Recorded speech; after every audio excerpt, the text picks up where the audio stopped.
When I was about 13 years old, I was told me and my family will be moving here to US. It was a pretty exciting and also a sad day for me because I'll be leaving all my family and friends. My guardians were the one who invited us here to US. They have been living here for about 35 years now.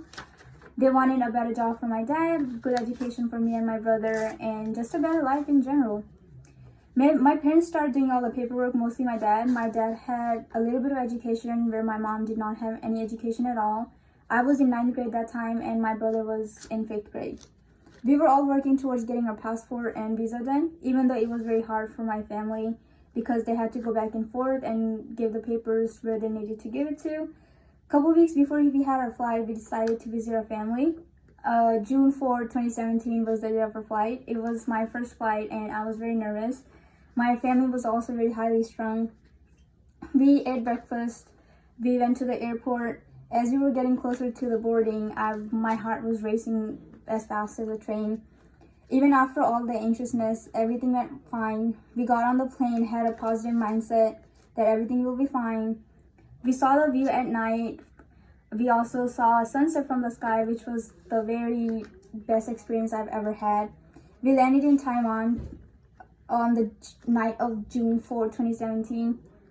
Then we had our connected flight to SFO. Then we landed to SFO June 4, 2017. We were all so tired and going through a bunch of emotions. We got our luggage, waited for our guardians to pick us up. As they were driving, I looked around. It was so different from where I just came from. I was still shocked that we were in US.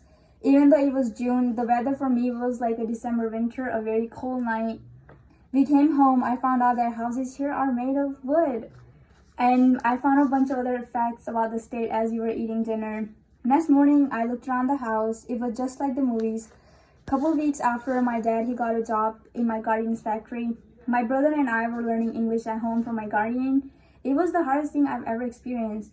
My guardian showed us around the city and we ate a bunch of food and we went a lot of places. My brother and I had to enroll to a school.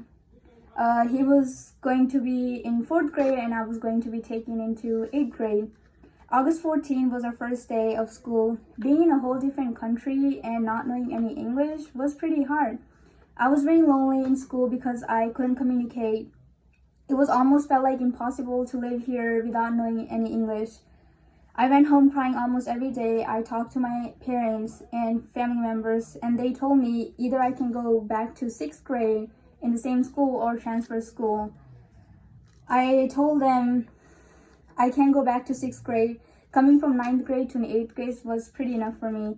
So I transferred to a different school where they had an English learning program, which is basically a program for people who are immigrant or who doesn't speak English.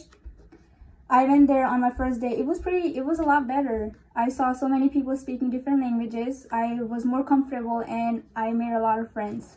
After a year, when I was in 9th grade, I was able to speak English very fluently and I started taking Spanish in 9th grade. Now learning 2 languages at the same time was pretty hard. But with a positive mindset and believing in myself, I got through it. Anything is possible with a positive mindset and believing in yourself.